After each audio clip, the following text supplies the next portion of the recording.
Hello students, in this session you are going to learn Introduction to C++ Part 4. Today we will learn about data types and variables. First, what are data types? Data types define the type of data a variable can hold. For example, an integer variable can hold integer data. Like that, a character type variable can hold character data and so on. And in C++, the data types are classified as three main categories. First, fundamental data types or built-in data types. Next, user-defined data types. And last, derived data types. Next, what are variables? In this chapter, we are going to learn about only the fundamental data types. In order to understand the working of data types, we need to know about variables. So, variables are the named memory locations to hold values of specific data types. So, variables are containers for storing data values. In C++, the variables should be declared explicitly with their data types before they are actually used.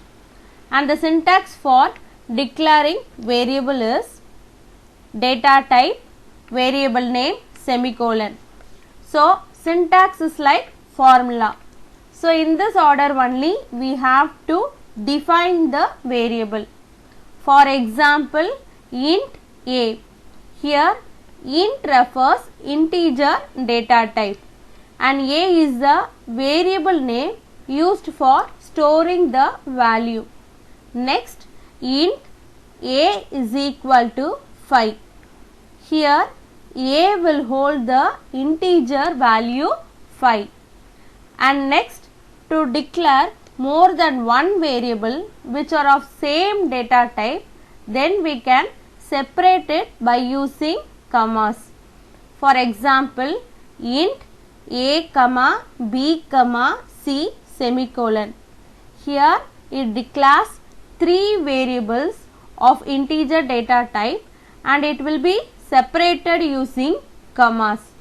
So, these are called variables.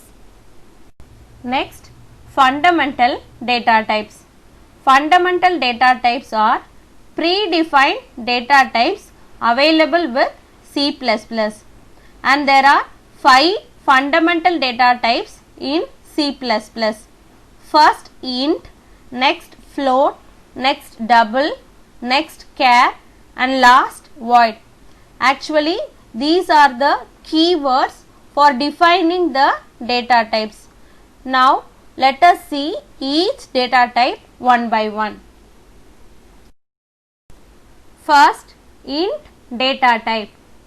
Integers are whole numbers without any fraction, and integers can be positive or negative. So, integers are whole numbers that can have both 0, positive and negative values, but no decimal values. For example, int num is equal to 10. In this example, num is a variable name for storing value and it is of integer data type and it can hold only integer values.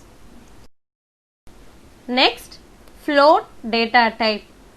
Actually, float data type represents numbers with a fractional part. That is, it can contain one or more decimal values. And if a variable is declared as float, all values will be stored as floating point values. For example, float x is equal to 2.5. Here, x is the variable name and it is of float data type and it can hold only decimal values. So here 2.5 will be stored in the variable name x. Next, double data type. Double is also used for handling floating point numbers, but this type occupies double the space than float type. That is, the size of float is 4 bytes, whereas the size of double is 8 bytes. So, double is larger than float data type. For example, double A is equal to 15.65427867. Here in this example, A is the variable name and it is of double data type and it can hold more decimal values than float type. Next, char data type. Character data type is used for storing characters, that is letters, and the characters must be surrounded by single quotes like single quote A or single quotes X like this. For example, character num is equal to X. Here num is the variable name and it is of character data type and it will hold the value X in the variable num. And the last one is void data type. The literal meaning for void is empty space. In C++, the void data type specifies an empty set of values. So, the data type void actually refers to an object that does not have a value of any type. We will learn more about this in your next following chapters. Next, today's assignment questions are: first, list out the fundamental data types. Next, define int data type. So, with this, I conclude our class today. Thank you.